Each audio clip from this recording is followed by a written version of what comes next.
Bismillah.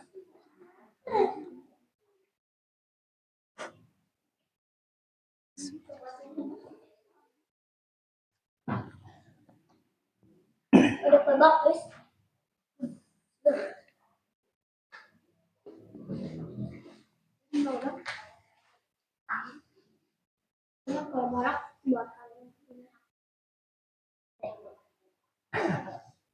Assalamualaikum warahmatullahi wabarakatuh.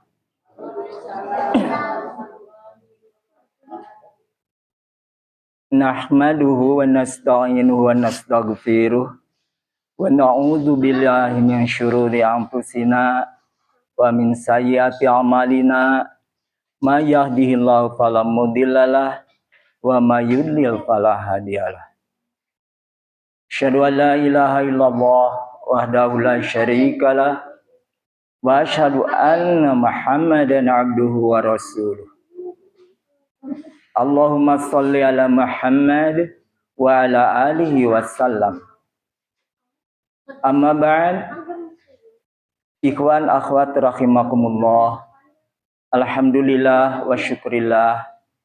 Berkat rahmat, karunia serta pertolongannya kita masih dikasih kesehatan, keselamatan, juga berbagai nikmat yang tak terhingga banyaknya. Plus kita pun masih tetap istiqomah menempuh jalan yang lurus, yakni mengarah ke arah yang tepat, mengikuti syariatnya. Dan inilah kita memiliki keyakinan penuh tanpa sedikit pun ragu.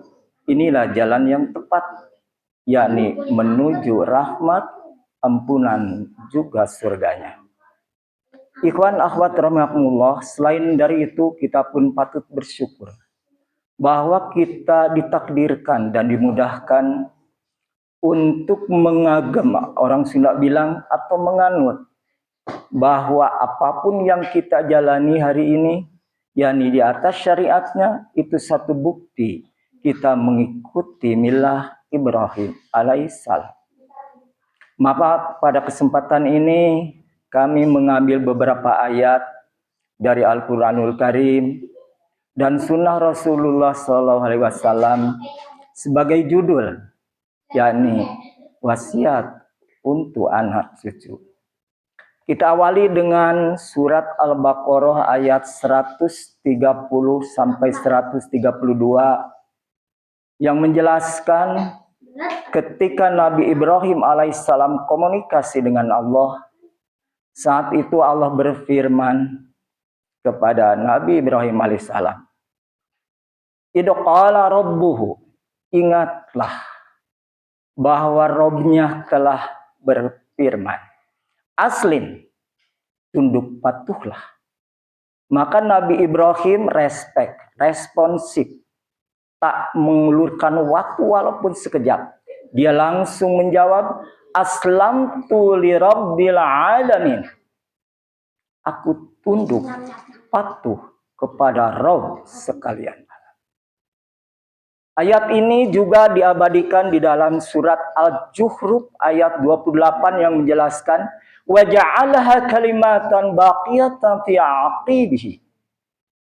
Dan kalimat tauhid ini dia jadikan kekal untuk anak keturunannya. Selain dari itu juga Nabi Ibrahim alaihissalam berwasiat kepada anak cucunya, juga Nabi Yakub tak demikian juga. Dengan kalimatnya di sini dijelaskan dalam surat Al-Baqarah selanjutnya. Maaf, maaf enggak begitu kelihatan kecil.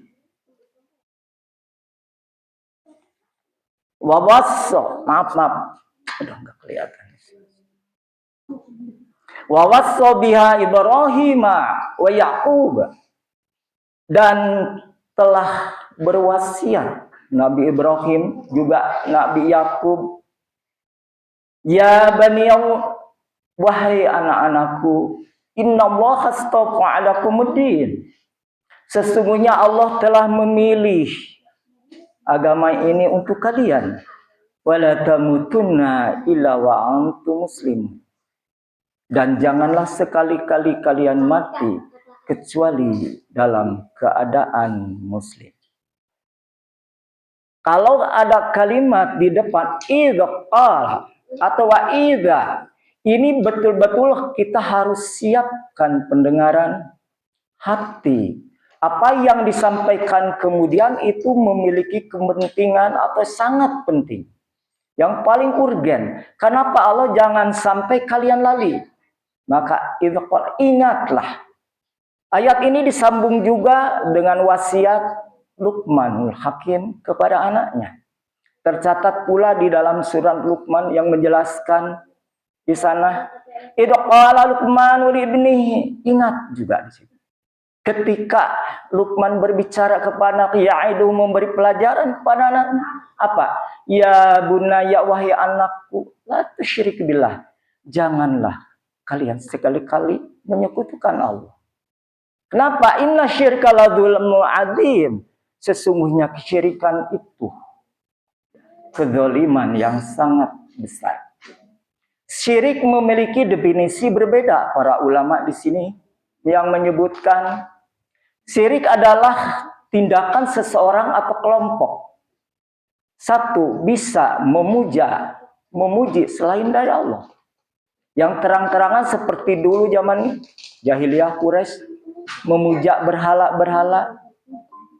Begitu juga tentu yang lainnya selain dari itu juga ada orang-orang yang meyakini, mempercayai bahwa seseorang itu memiliki power setara dengan Allah.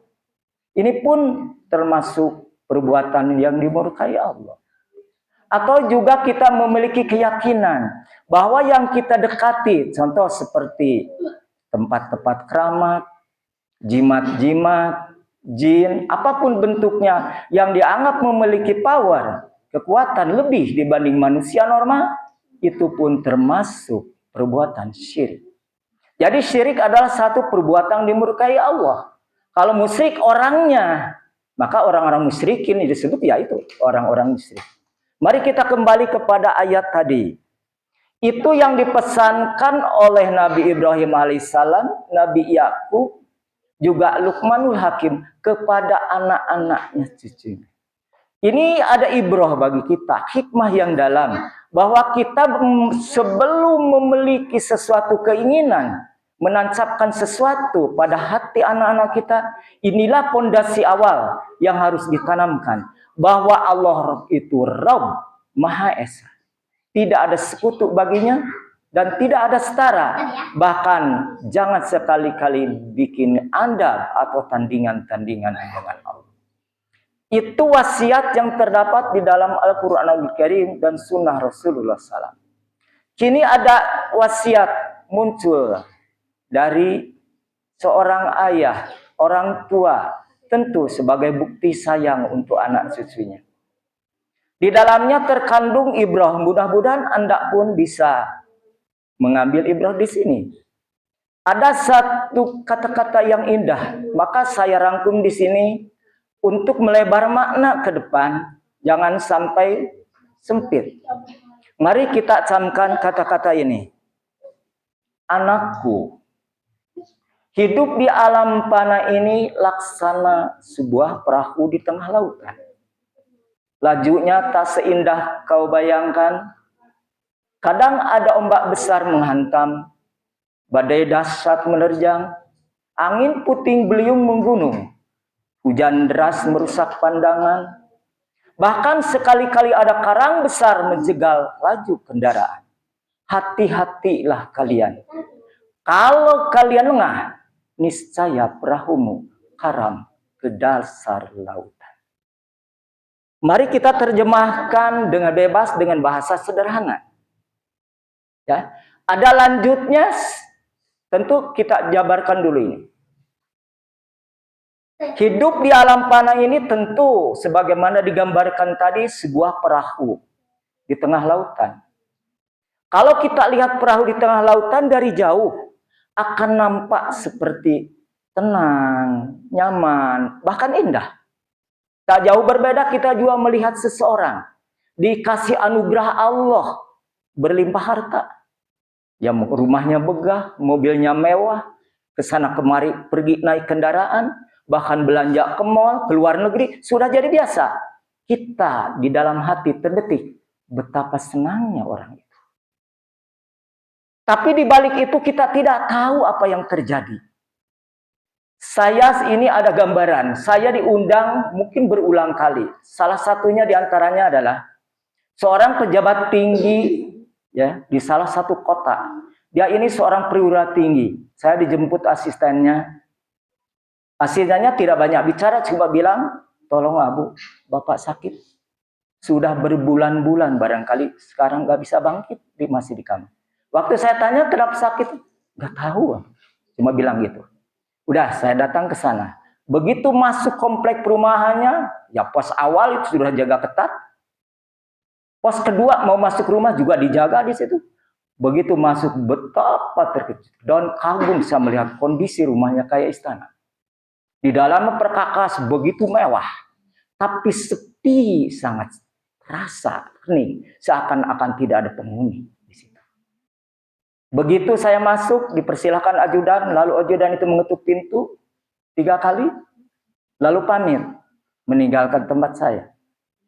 Saya mengangguk kepala. Begitu keluar, apa yang nampak di wajahnya?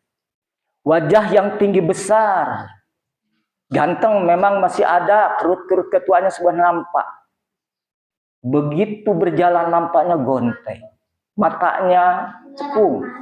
Begitu duduk, dia langsung bicara seraya mengurai air mata. Waktu saya tanya apa yang terjadi, dia tersekat, mungkin suaranya parau, menangis, tersengguk-sengguk beberapa saat. Saya diam. Lalu apa yang terjadi? Abu, tolong berilah pencerahan saya. Saya menderita yang amat sangat. Ya mungkin orang-orang tidak tahu saya ini seperti ini. Sakit dibawa ke Jakarta berulang kali, saya tetap tidak sembuh-sembuh. Mohon Abu pencerahan. Waktu saya tanya, ini Bapak masalahnya apa? Dia berbisik lirih. Istri saya bermain mata dengan penjaga. Betapa sedihnya saat itu saya mendengar. Pantas waktu saya masuk, penjaga dekat rumah itu kosong.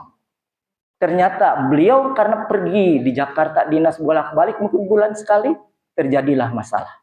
Inilah.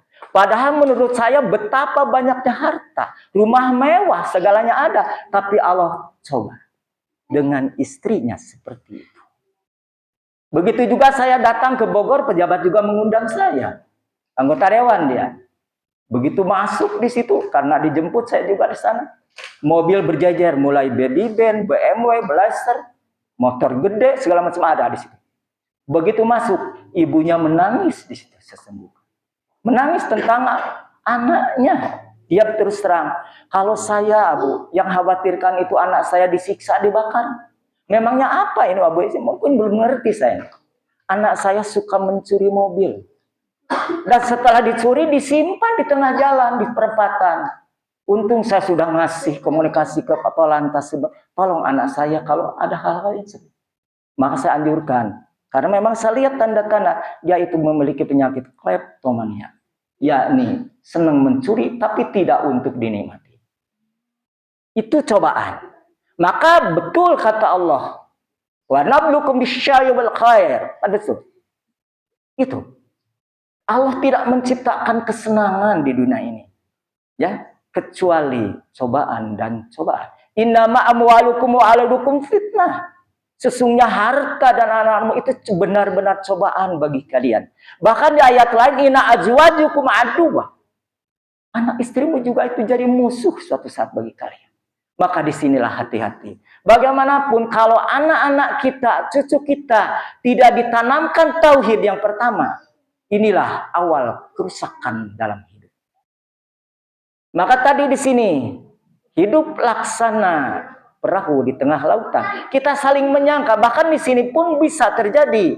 Duh, Bapak anu senang, aduh nikmat, belum tentu di dalam hatinya seperti apa. Apalagi pengusaha atau mungkin direktur, hatinya lebih bercabang-cabang daripada kita. Kita patut bersyukur. Insya Allah dikasih kesehatan, keselamatan, kenikmatan, masih bisa menikmati makanan apa adanya, tidur dimanapun bisa-bisanya. Tapi mereka yang bergelimang harta, berjalan ke sana mari, makan di restoran, belum tentu menikmati apa yang dikonsumsi. Satu itu. Kedua, kadang ombak besar menghantam. Artinya kalau kita sering ke pantai atau tahu pernah ke pantai, ombak sering mencium pantai, bolak-balik, kadang surut air, kadang tidak. Itu pun di rumah tangga kita tak jauh berbeda. Kadang ada percikan kecil, kadang juga percikan bisa melebar besar. Kalau tidak segera dipingkahi, ditanggulangi secepatnya, bisa jadi masalah besar. Contoh, misalkan antara suami istri ada kesalahpahaman. Entah itu dalam keinginan, entah atau persiapan untuk ini dan itu tidak disiapkan. Ini terjadi. Kenapa? Bisa jadi suami terburu-buru. Kenapa istri tidak mempercepat proses penyimpanan handuknya? Ya mungkin pakaian. Kadang-kadang muncul ada rasa sesuatu. Muncullah kata-kata yang tidak indah. Ini jadi masalah. Kalau segera ditangguni, saling menghargai, saling menghormati, ini tidak akan terjadi harmonisasi. Ini, apalagi yang besar, masalah anak misalkan. Sudah zuhur, kemana anak? Harusnya pulang tapi belum, orang lain sudah ada di rumah, kita cari-cari. Tahu dengan temennya, nggak ngasih tahu. Ditanya, sholat belum? Itu pun jadi masalah bagi kita. Nah, apalagi masalah yang ada angin tidak segar dari luar. Oh, Bapak Anu kemarin lihat anak anu. Kita jangan terlalu percaya sebelum melihat dengan kepala sendiri. Atau kebalikannya seorang istri, ini dan itu. Jangan dulu percaya sebelum kita melihat dengan kepala sendiri. Alangkah bajik dan bijaknya bila klarifikasi atau tabayun. Ini cara terbaik menurut Rasul. Bahwa komunikasi yang melingkar itu yang terbaik. Yani jangan sampai laksana komandan ke anak buah kita sebagai suami. Kita pun wajib mendengar suara hati istri. Apalagi anak-anak perlu ada untuk menyeimbangkan fisik dan mentalnya. Anak-anak jangan dibiarkan berkutat di HP-nya. Anak-anak ada satu waktu untuk bermain, untuk belajar, untuk istirahat. Ini harus diperhatikan, kalau tidak ini jadi masalah juga. Kita sebagai orang tuanya pasti akan terjadi hal-hal yang tidak diinginkan. Itu dua. Ketiga, kadang perahu itu diterjang badai, ya, atau badai dahsyat menerjang. Apa itu? Kemarahan. Ya, setiap orang memiliki marah. Tapi Rasulullah Shallallahu Alaihi Wasallam tentu marahnya tidak sebagaimana kita. Apabila syariatnya dilecehkan, apabila Robnya juga mungkin dihinakan, beliau mulai marah. Tapi hal-hal yang sifatnya duniawi, beliau tidak pernah marah. Kecuali ekspresi yang tidak setuju. Nah, maka di sini Rasulullah menganjurkan, ada salah seorang sahabat bertanya, "Ya Rasulullah, berilah aku nasihat. Tapi jangan panjang-panjang ya Rasul, agar aku bisa mempraktekannya." Apa itu? Kata Rasul, La taghdab, la taghdab, la taghdab. Jangan mudah marah. Jangan mudah marah. Jangan mudah marah. 3 kali Rasul. Bahkan menurut penelitian, saya baca dari berbagai sumber, terutama dari pakar kesehatan baik, ahli medis, bahkan WHO juga menyatakan, ya, bahwa jika seseorang marah membludak, identik tak bisa ditahan, emosinya meledak-ledak, suatu saat dia akan terserang penyakit jantung koroner dan stroke. Itu yang pertama. Kedua, jika marah di bawah tidur, entah suami jengkel ke istri atau istri jengkel ke suami, kemudian tidur membelakangi, rasa di dalam hati masih berdebar-debar, apa yang terjadi menurut kesehatan? Dia akan mengalami pencernaan yang sangat kronis, identik dengan penyakit lambung atau dyspepsia. Ini, maka beranjak gastritis, tukak lambung, bahkan kanker lambung. Itu menurut penelitian. Jika marahnya disimpan berhari-hari, jengkel terus ada di dalam hati, apa yang terjadi? Bisa penyakitnya itu akan terjadi di usus besar atau usus kecil, ambeien. Bahkan jadi kanker kolon. Auzubillah min dzalik. Maka Rasul 14 abad yang lalu mengatakan hal itu. Ternyata diteliti madaratnya sangat banyak. Maka Rasul menganjurkan apabila kita marah berdiri, cepat duduk. Masih juga mungkin emosi kita meledak-ledak, ya, cepat baring. Kalau masih baring juga kita ada rasa marah, apa kata Rasul? Cepat berwudu, lakukanlah salat. Memohon perlindungan kepada Allah tentang kekuatan fisik dan emosi atau jiwa kita. Itu. Yang keempat, angin puting beliung menggunung. Saya jabarkan angin puting beliung itu suatu keinginan yang tak bisa ditahan. Pada keinginan itu, maaf, kalau angin puting beliung di darat aja sudah bisa memporak-porandakan apa yang ada. Ya, gitu juga kalau kita memiliki keinginan, tapi orang sudah mengatakan tenalipat maneh, ini pun akan menjadi menyengsarakan diri.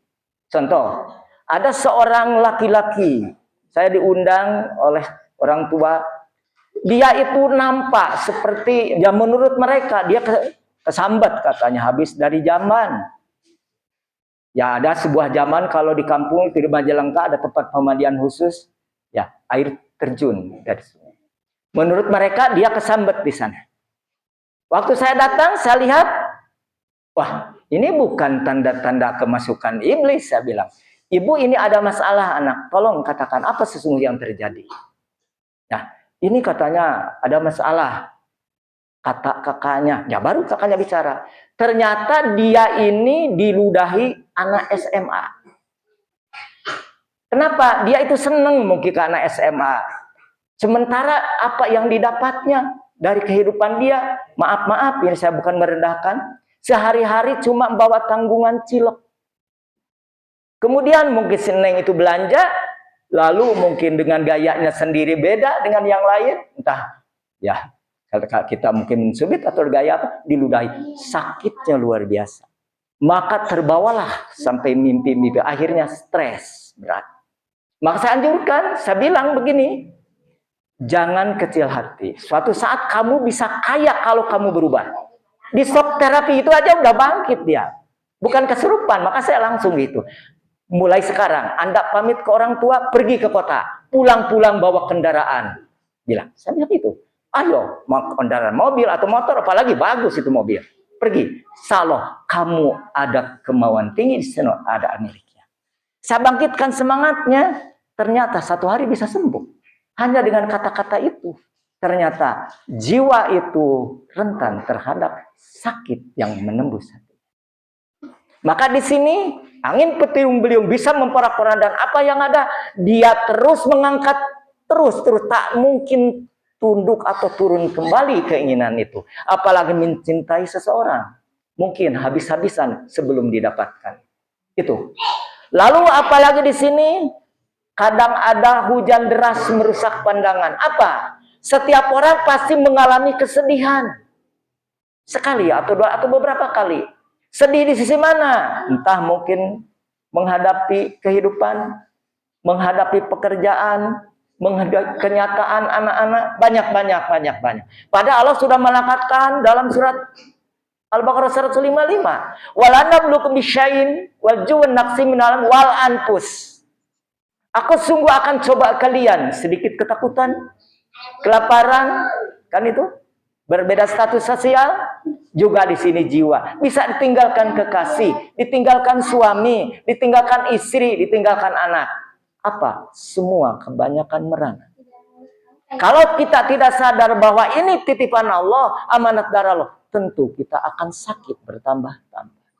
Disinilah Rasulullah mengatakan, begitu kagum aku tentang urusan kaum mukminin. Apabila memiliki anugerah, dia bersyukur.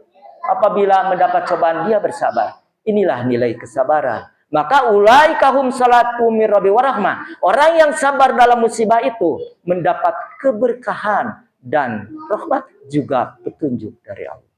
Itu. Lalu kita masuk kepada karang besar menghalang lajunya kendaraan. Apa maknanya? Disinilah kadang kita berbuat baik.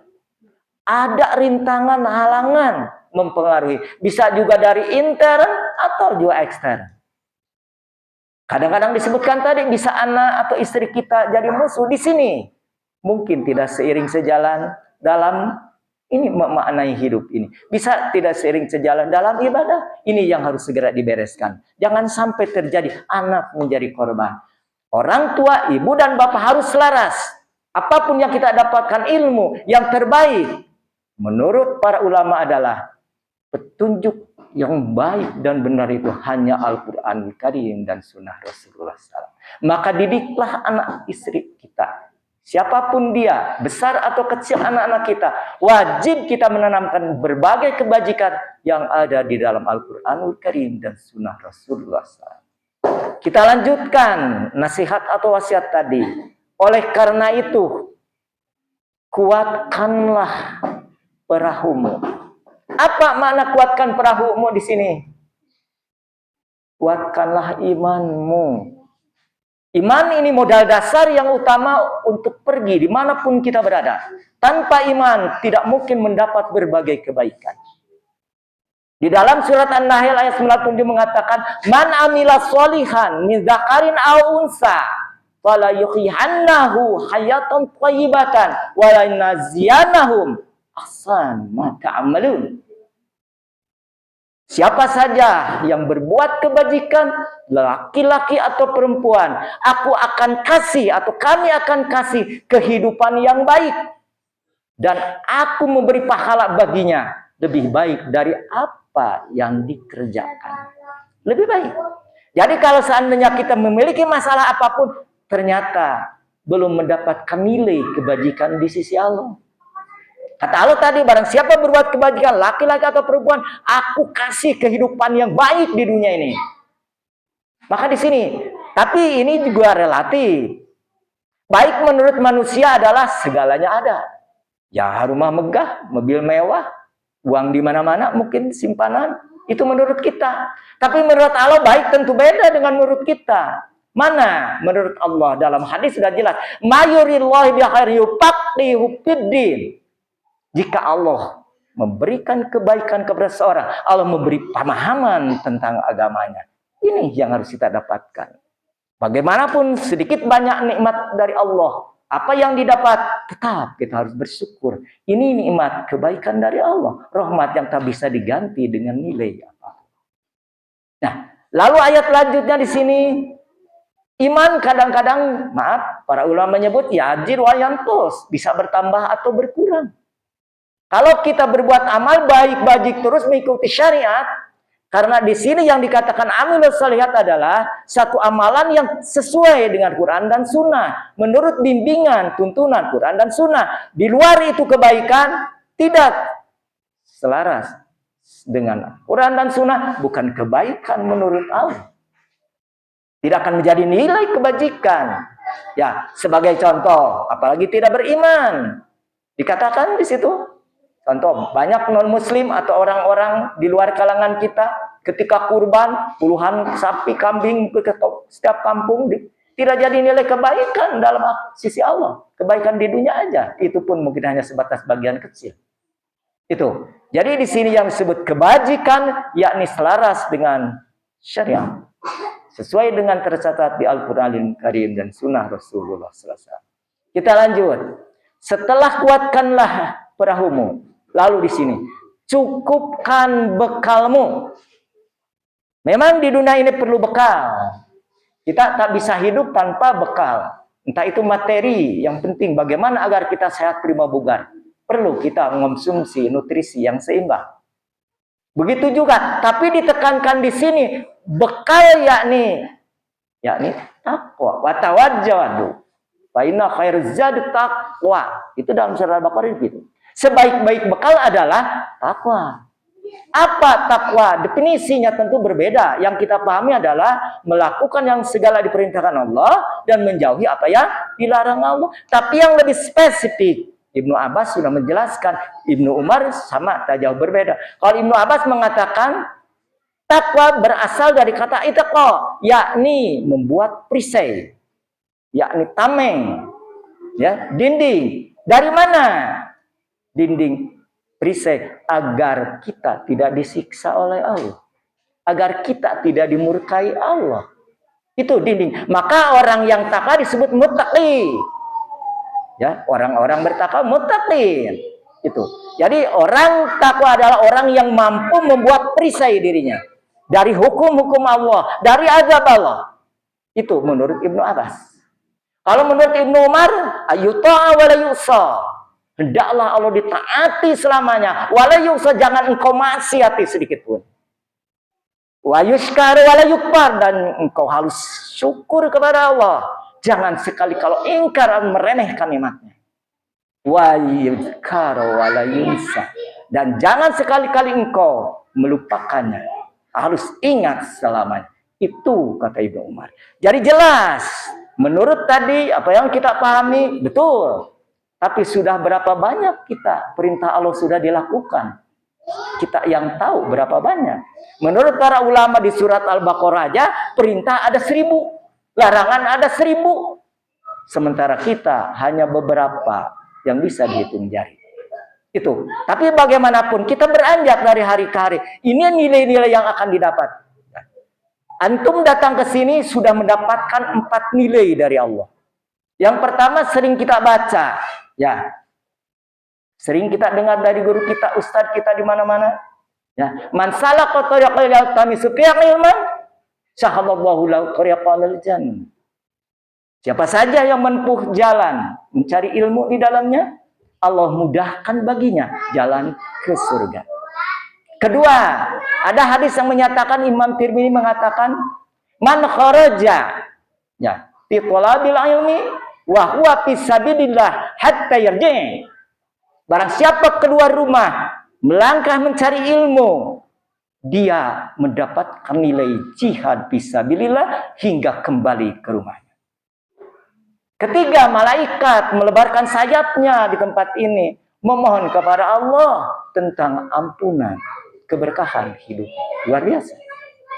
Ini satu bukti bahwa kita belajar berusaha tunduk patuh kepadanya, mengikuti milah Ibrahim yang hanif, yang lurus. Kita lanjut sekarang. Bekal tentu takwa tak mungkin bisa didapat. Takwa ini buah dari iman.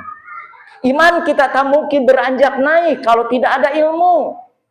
Maka ilmu dan iman harus bersamaan, lalu berbuah amal, yakni mencapai takwa tadi. Kita lanjutkan, berusaha maksimal, berzikir kepada Allah, itu juga pupuk. Lalu kita baca Al-Quran tiap hari, itu pun penyiram agar iman terus naik. Lanjut sekarang, ringankan bebanmu. Apa beban di sini? Tentu kalau kita di dunia ini banyak utang, misalkan, ini kan harus ringan kita. Jangan. Walaupun kita dibolehkan mengutang, tapi ingat, setan akan berbisik negatif selama kita masih terus berutang. Ujungnya seakan-akan dikejar setan kita pada waktu sudah jatuh tempo. Itu ringan. Tapi ringan di sini tentu menurut Allah apa? Kalau kita berbuat kesalahan, segera sujud kepadanya, mohon ampunan dari kesalahan kita. Karena Allah melebarkan sayapnya setiap hari. Innallaha yabsutu yadahu billaili yusibu musiuli binnahar. Allah akan melebarkan tangannya, yakni mempersiapkan untuk menerima taubat seseorang berdosa di tengah malam. Begitu juga kebalikannya, Allah membuka tangannya di siang hari, memberi kesempatan untuk bertobat orang yang berdosa. Hingga kapan? Hingga tulu'us syamsul maghrib, hingga sampai tenggelam matahari. Ini anugerah Allah. Maka kita belajar berusaha mengingat diri berapa banyak agar kita ringan. Maka Umar bin Khattab radhiyallahu mengatakan, hasibu anfusakum qabla an tuhasabu. Ya. Hitung-hitunglah dosa-dosamu berapa banyak sebelum kalian dihisab kelak. Nah, Imam Hasan Basri menjelaskan, mungkin saya merinding mendengarnya. Seandainya dosa ini bau busuk, tak mungkin ada yang dekat denganku. Luar biasa itu kata-kata Imam Basri. Seorang mungkin anak budak gemblengan istri Rasulullah SAW. Betapa mulianya kata-katanya. Jika dosa itu bau busuk, tentu tak akan ada yang dekat dengan. Padahal itu orang soleh, apalagi kita. Ditakdirkan Allah, kita sembunyi dari hal itu. Allah memberikan tutup bagi kita. Itu anugerah juga. Kalau seandainya dibuka, auzubillah, mungkin orang-orang membenci banyak. Tuh. Lalu apalagi di sini yang harus ikhlaskanlah aktivitasnya. Kalau ikhlas jelas. Pertama kita dalam ibadah wa ma umiru illa liya'budullaha mukhlishina lahuddin. Tidak semata-mata aku perintahkan kalian untuk beribadah kecuali memurnikan ketaatan dalam beragama. Harus bersih, murni. Kita sebagai suami mencari nafkah untuk anak istri, ikhlas seberat apapun. Ya, apa nilainya? Jihad fisabilillah. Begitu juga seorang istri memberdayakan hasil suami, mengurus anak-anak, mengurus rumah tangga. Kalau belum dapat pembantu mungkin capek masak, capek ngelistirika macam-macam. Kalau ikhlas luar biasa. Satu, mendapatkan pahala. Dua, tiket ke surga. Kan bakti kepada suami. Ketiga, sehat menurut penelitian karena nyaman hati. Kan itu ya. Keempat, apa nih? Kalau tidak ikhlas, jelas akan terjadi tidak sabar, ngedumel, nyelutuk. Apa? Rugi kita. Pahala tidak dapat, tiket surga lepas, tidak sehat, dan Allah murka.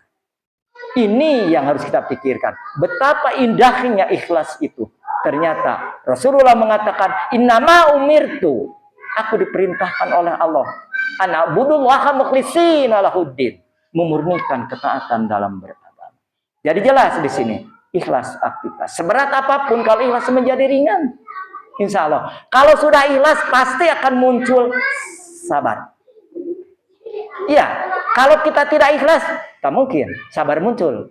Disitulah anugerah Allah. Kalau sudah sabar, apa yang terjadi? Apa yang didapat kita syukuri. Syukur juga muncul di situ. Betapa indahnya Allah sudah menganugerahkan la in syakartum la azidanakum, jika kalian bersyukur aku tambah rezeki untukmu. Rezeki bukan hanya materi, sehat prima bugar, sakinah mawaddah rumah tangga. Lalu apalagi di sini coba? Karir bisa meningkat. Kan gitu, bisnis berkembang, bukan expand ke luar kota tapi bisa ke luar negeri. Ini nilai positif jika bersyukur.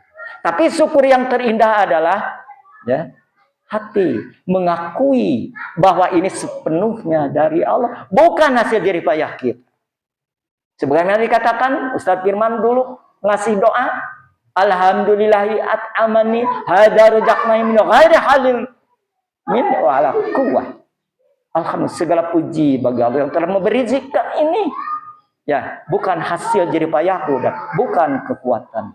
Ini hati yang bersyukur harus mengakui hal itu. Kedua, syukur diucap di lisan, apa maknanya? Alhamdulillah ya Allah, anak-anakku bisa melanjutkan sekolah. Alhamdulillah ya Allah, rumahku bisa diperbaiki. Dan ucapan.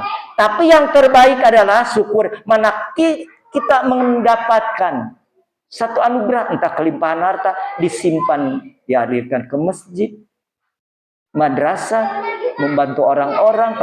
Itulah Allah cinta kepada bekas syukur itu.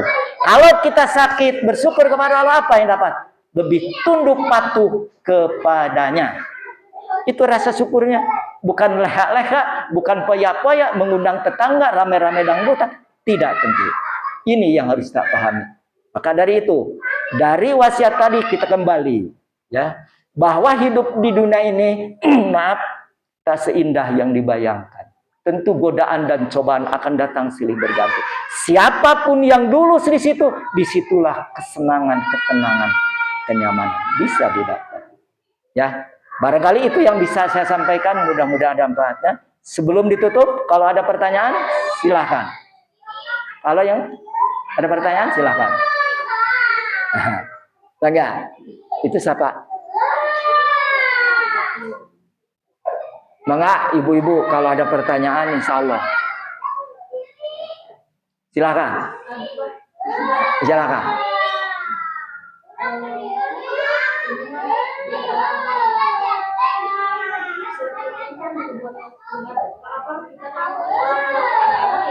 Ya.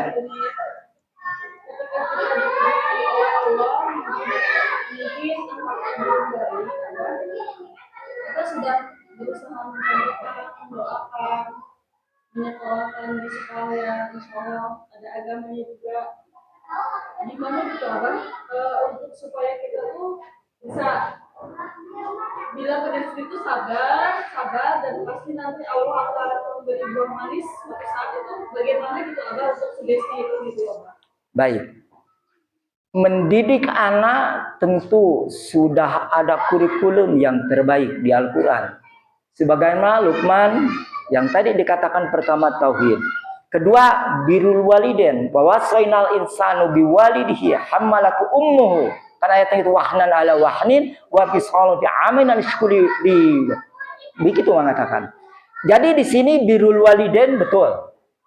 Wajib berbuat baik. Tapi jadilah kita bukan jadi orang baik kepada orang, tapi jadilah orang berbakti. Kalau kita baik tentu dengan ucapan dan ekspresi, dengan pemberian, tapi memuliakan, ya, seseorang atau orang beberapa, ya, seorang orang tua memiliki anak beberapa orang misalkan, mereka memiliki status sosial tentu berbeda-beda. Adakah di antara mereka yang berlomba-lomba mengajak kita untuk mengurus orang tua di saat udur? Ada enggak? Ini yang harus kita pikirkan. Kita sayang kepada orang tua. Jangan hanya sampai di mulut saja. Kita cinta ke orang tua. Hanya sebatas pemberian mencukupkan kehidupannya. Tapi di saat-saat orang tua memerlukan bantuan, entah memapah kejaman, entah ingin disuapin, sudahkah kita sebagai anak-anaknya berlomba untuk menjadi anak berbakti? Itu. Tapi yang dipertanyakan tadi tentu bagaimana mendidik anak agar yang sebagaimana kita inginkan. Jangan bosan. Kewajiban kita adalah mendidik. Tapi Allah yang menentukan hal itu. Kenapa perjalanannya sudah Allah catat dari Lauhul Mahfuz. Cuma kita jangan bosan. Kan tadi disebut anak itu cobaan bagi kita. Berarti dicoba terus kesabaran kita. Sampai sejauh mana rasa bosan muncul atau enggak? Itu. Kedua, sampai sejauh mana jadwal. Karena anak harus dipilah waktu kita. Kapan main, kapan ya ngaji atau sholat, kapan juga istirahat. Ini agar seimbang fisik dan mentalnya. Keseimbangan. Kita juga perhatikan nutrisinya. Jangan sampai maaf, bukan hanya sekarang mungkin yang siap saji. Itu kan kurang, junk food. Bahkan orang ahli gizi mengatakan itu makanan sampah. Kan gizinya nutrisi sedikit. Bagaimana kalau otak tanpa omega 9 atau 6? Ini juga akan terpuruk. Nah, kembali tadi, anak-anak memiliki karakter yang berbeda. Tapi sampai sejauh mana orang Sunda bilang cikaracak ninggang batu, laun-laun jadi legok. Nah, ini pun sama. Jika kita terus-menerus mendidik anak intensif, tapi ingat, jangan pelit pujian. Satu. Kedua, jangan keluar kata-kata yang tidak indah. Atau, maaf, menjatuhkan mentalnya. Bilang si bodoh lah. Boleh kata-kata yang itu. Doakan bagaimanapun. Kamu kalaupun salah, anak kita, kamu belum tepat. Ini bukan salah, kita ingatkan. Belum tepat, kalau jumlah ini harusnya begini. Ya, kamu pinter. Kemarin kan udah bisa, masa hari ini nggak bisa? Ayo balik lagi. Mama bimbing ya. Jangan sekali kata-kata, ini salah, masa kemarin bisa sekarang enggak? Nggak bisa seperti itu. Di sini anak-anak dididik kelembutan, insya Allah bakal hormat kepada kita. Kalau anak dididik dengan kemarahan, dia bisa naik juga, tapi karakter akan nempel sampai kapanpun. Apa yang terjadi? Sebagaimana Umar bin Khattab pernah datang seorang lelaki membawa anaknya, lapor ke Umar bin Khattab, ya Amirul Mukminin, anakku ini durhaka. Selalu protes, selalu sumpah serapah ke orang tua. Kata-katanya tidak indah. Wah, segala ada dibicarakan. Anaknya sudah mulai remaja, diam. Umar bin Khattab menatap ke anak itu. Mungkin anak itu diam kalau nggak disuruh. Lalu Umar bin Khattab bertanya, ada kesempatan anak itu mengatakan, ya Amirul Mukminin, aku akui semua yang dikatakan ayahku. Aku suka marah. Kata-kata kasar keluar kepadanya. Ini sebagai bukti rasa saya sakit hati, ya Umar. Memangnya kenapa? Ayahku tak pernah mendidik kata-kata yang baik. Di rumah hanya bertengkar ayah dan ibuku. Kata-kata kotor keluar terus. Bahkan aku dipaksa menggembala pagi hingga malam tanpa ada bekal. Umar bin Khattab langsung marah. Jadi bukan anak ini yang aku hukum, kau yang hukum. seperti itu. Tapi kita tak mungkin terjadi seperti itu hari ini. Karena kita sayang kepada anak, maka disekolahkan dimanapun kita yang senang. Karena kita cocok, kita sudah survei, mudah-mudahan anak. Tapi ingat di luar itu temannya siapa. Ini yang membawa arusnya. Kadang-kadang kata-katanya maaf suruh maaf, kata-kata orang terminal ada di anak kita. Padahal kita tidak mendidiknya. Jelas ya. Jadi seorang ibu, seorang ayah harus sabar tetap menghadapi anak itu. Karena inilah ibadah kita. Satu. Kedua, jangan bosan. Siapa lagi kalau mendidik orang lain tak mungkin mau. Betul ya. Ketika investasi besar. Jika kita berhasil, Allah menentukan itu. Jika anak belum berhasil, Allah juga menentukan hal itu. Kenapa? Sudah tertulis di Al-Quran sebelum diciptakan. Jelas ya? Jadi perjalanannya Allah tahu. Di mana, rahim mana, siapa yang membesarkan. Itu ya. Bisa dipahami? Ya mudah-mudahan. Masih ada? Cekap. Alhamdulillah. Mudah-mudahan pengajian ini ada ibrah dari Allah buat kita. Bagaimana mengalami atau mengarungi hidup di belantara. Mudah-mudahan Allah memberikan mudah untuk berbagai sisi kita melangkah untuk mencapai ridho dan ampunannya. Subhanallah wa bihamdik, asyhadu an la ilaha anta, astaghfiruka wa atubu ilaik. Assalamualaikum warahmatullahi wabarakatuh.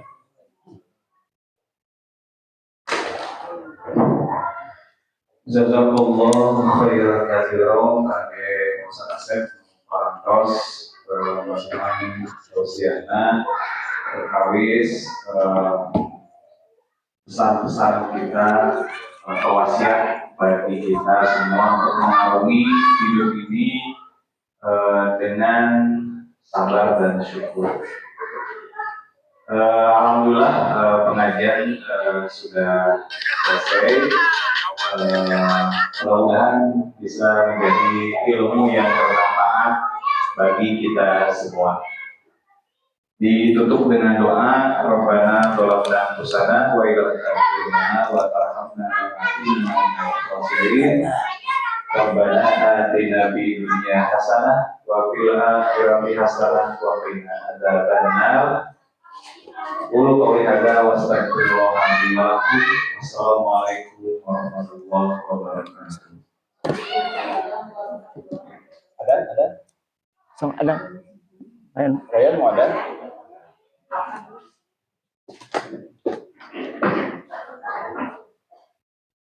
Bismillah.